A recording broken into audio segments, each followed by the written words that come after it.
Start. Hello everyone. Today, me and my team we would be presenting particle swarm optimization or PSO for our nature-inspired computing AAT. So, introduction to NIC. There is a very famous line called "Biology is the best engineer."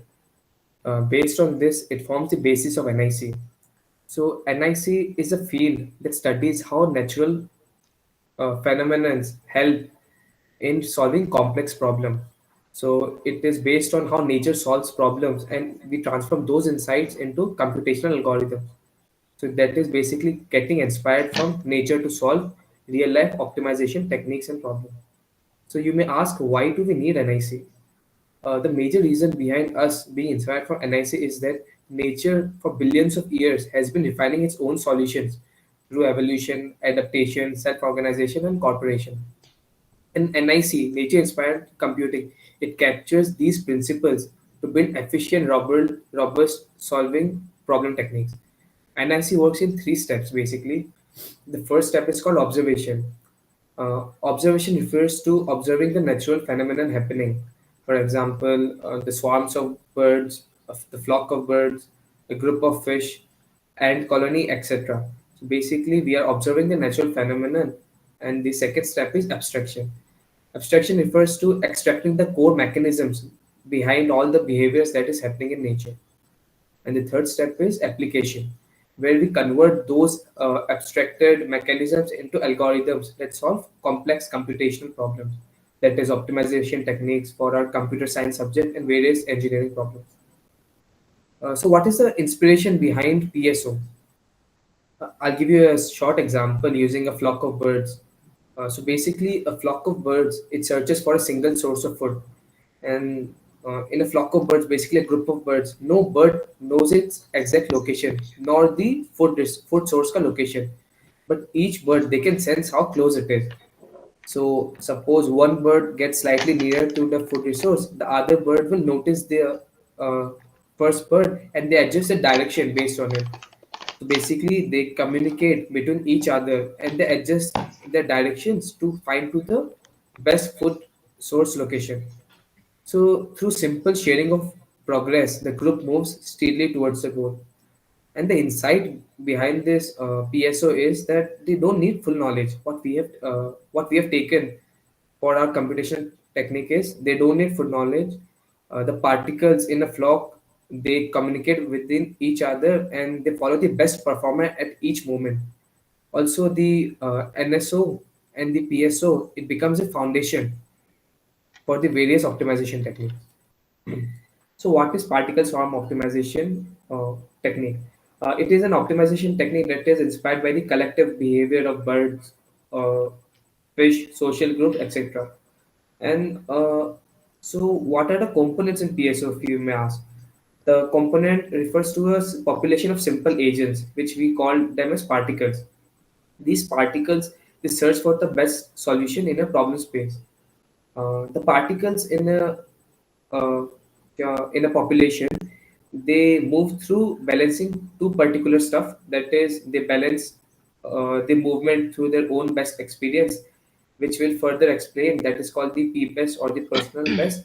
And the second thing is the best experience found by the swarm so far, that refers to the global best position. So through continuous sharing of information, the particles they gradually move and drift towards the better and better regions of the search space. And why do we call those simple agents as particles? The main reason behind us calling them particles are because they have two parameters that explain themselves, the position parameter and the velocity.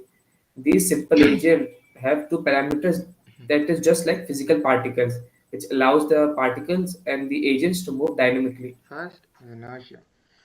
Here I'll show you a visual representation of how the flock of birds they interact with each other and they move towards the food resource location. As you can see, the first row of birds, they have observed the food source location. So they are about, and the other birds behind the first line of birds, they are going to be affected and they are going to adjust the movement based on the initial birds. The red arrow shows the adjustment of the movement by the second birds by observing the other birds in the flock. Now you can see that the first bird has started drifting towards the food source location. So the other birds would follow it. Just 1 second. Yeah, so the other birds would follow it. And now explaining this slide will explain about the anatomy of PSO. So a particle in PSO that I have previously explained, also called an agent, it represents a single possible solution. And each particle they have three parameters or components. The first is called position parameter or position vector. It represents the particle's current position in the search space. The second component is called the velocity vector. It is basically the direction and speed at which the particle it moves towards the search space. The third is the personal best. It is the best position that a particle has discovered so far. So based on these parameters, a Yeah. particle is explained. Now I'll be explaining, this slide will explain you about the swarm intelligence. So the algorithm, PSO algorithm, it is based on the field of swarm intelligence. As you can see, this is a flock of birds. This is a group of other animals. So what is swarm intelligence? Swarm intelligence it studies how simple individuals, without any central control, that is, without any leader, how can they collectively solve complex problems. The main and the core idea behind swarm intelligence is a swarm is made up of simple agents, and they share information and they interact locally within each other, and they follow very simple rules. And based on these interactions, a powerful global behavior image that is based on the interaction they'll find the best food source location or the global best position. Now, why swarm intelligence it matters in PSO is because of two factors. The first factor Yeah. is cognitive component, I and the am second gonna be factor is social explaining component. part. The cognitive component refers to the own best experience, that is the particle's personal best experience, the PBES. And the social component, it refers to the best experience that has been found by the swarm so far. That is the global best position. So the balance between the social and the cognitive components help the particles and the swarm to move towards better solution while still exploring the search space. Now my other team member will explain the algorithm and the subsequent parts. Hi guys, I'll be explaining about the algorithm and parameters. On this slide, I want to break down the real engine that drives particle swarm optimization, how each particle actually decides where to move next. Each particle behaves like a small decision-making agent. So it has a current location in a search space. Every particle is a state in a search space. So it has a current location in a search space and a velocity. And these two values evolved based on what the particle has learned individually and what the particle has learned collectively. The equation here, where you can see velocity updation equation, it is influenced by three major factors. First one is inertia. So this represents the tendency of the particle to maintain its current moment.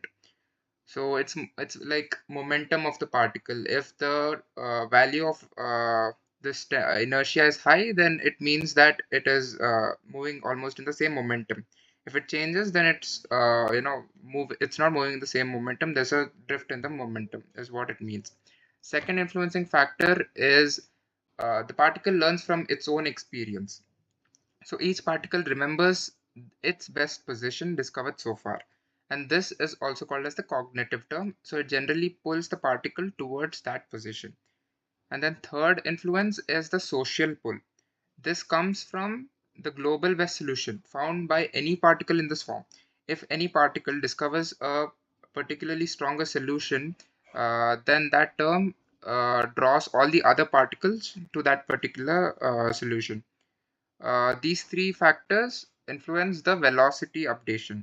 Okay, so uh, let's get into the more depth of this algorithm. So how you start this algorithm is, Divyam, go back. Okay, just stay in the, go- Divyam, hello. Yeah, go to the, okay, here below we just have a visual representation of how a particle is influenced into its new position. And we have the velocity updation formula, which is vi plus 1 is equals to inertia term, which is weight into current velocity plus C1 into random number. We have to take a random number. Rand means a random number. PBI means the current personal best. Okay, and X here means the current position. This C1 into random into PB minus XI gives us the cognitive term. And then C2 into random into GB means global best minus the current position. This gives us the social term here. So this is how a particle is influenced into its new position. Divyam, go to next slide. So yeah, here we'll get into the more depth of it. First, this slide takes a step back and shows the entire PSO algorithm, PSO workflow. So the process starts by randomly placing particles across the search space. Each particle represents a potential solution, and this initial randomness ensures that the swarm samples many different regions instead of clustering from the beginning. Once the particles are initialized, the first task is to evaluate the fitness of each one. The fitness score tells us how good or bad a particle's current solution is. Based on these scores, each particle updates the velocity and its position. With the information, we move into velocity update step. So the velocity is adjusted using three components from earlier slide. As you saw, inertia and the pull towards the particle's personal best and the pull towards the particle's global best. This determines the direction and the speed of the next move. After the velocity is updated, the particle moves to a new position by simply adding the velocity to its coordinates. The process then checks whether the stopping criteria has been met. This could be maximum number of iterations, sufficient improvement or sufficient improvement in the fitness. Uh, if the criteria are not met, the loop continues to the next iteration. As iterations progress, the swamp usually starts widely spread and then explores different regions and gradually becomes more coordinated as information about good solution spreads internally. So this behavior emerges naturally from the update rules rather than complex control structures. Next slide, Divyam. Yeah, parameter inertia weight. This slide focuses on the inertia weight, which is denoted by W, which directly controls how much of the particle's previous velocity is carried forward. A larger W value means that the particle has a strong momentum, letting it travel further and travel farther and explore new regions of the search space. This is useful usually in the early stages. And then we have the small values of W, which says that it has a lower momentum, which encourages local search. Uh, the common strategies that we use is to start with a high W value and then gradually decrease it so the swarm naturally shifts to the from exploration to convergence. Next slide, Divya. So here we look at two coefficients that determine how strongly a particle learns from itself versus the swarm. So the first one, C1, it controls the influence of particles' personal best.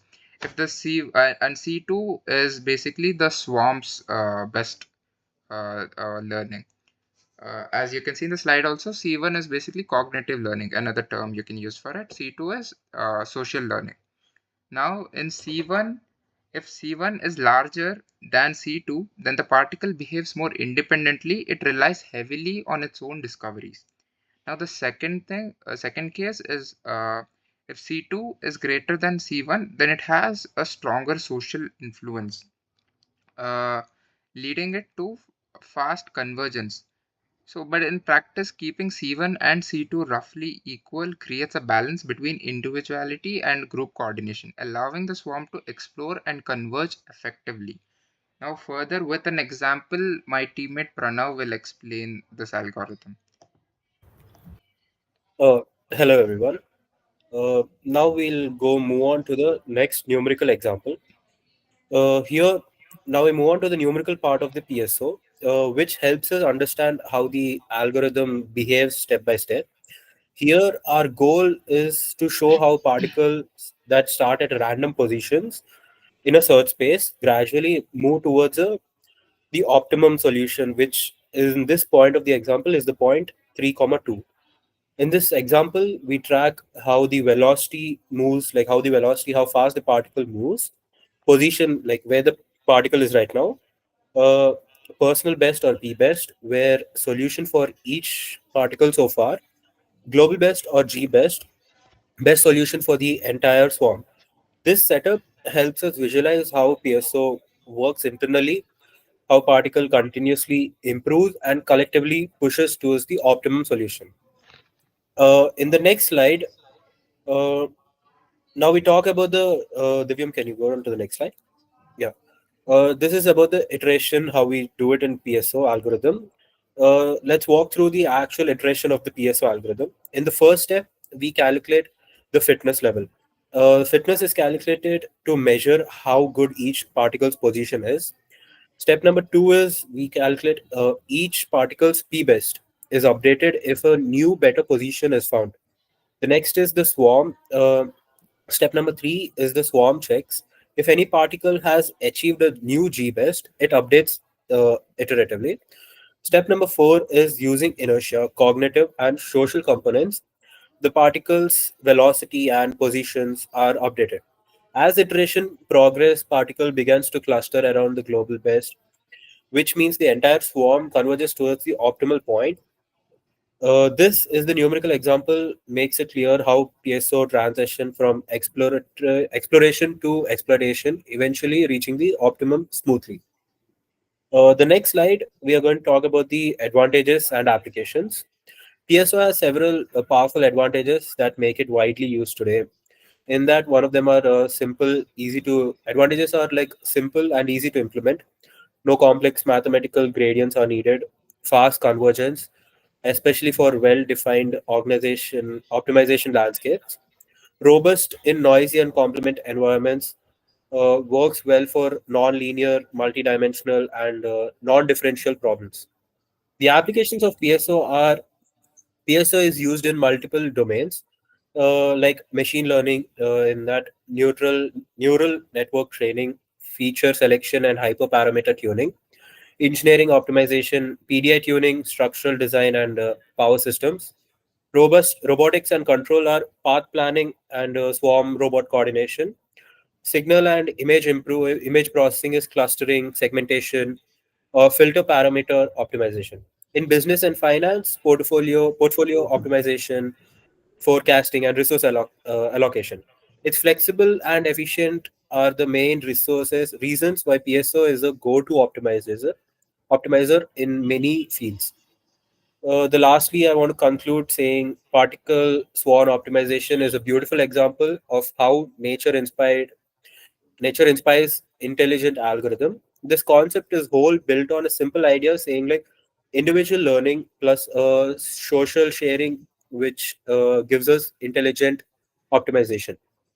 From today's walkthrough, we saw what uh, how nature inspired computing uses biological principles, how swarm intelligence emerges from simple rules, how PSO uses inertia, P best, G best to drive optimization, how parameters define the balance between exploration and convergence, and finally, through the numerical example, how particles approach the optimum solution. Hence, I can conclude saying that PSO is a powerful because it is best, fast, easy to implement, and works incredibly well in real world and complex optimization problems. Thank you.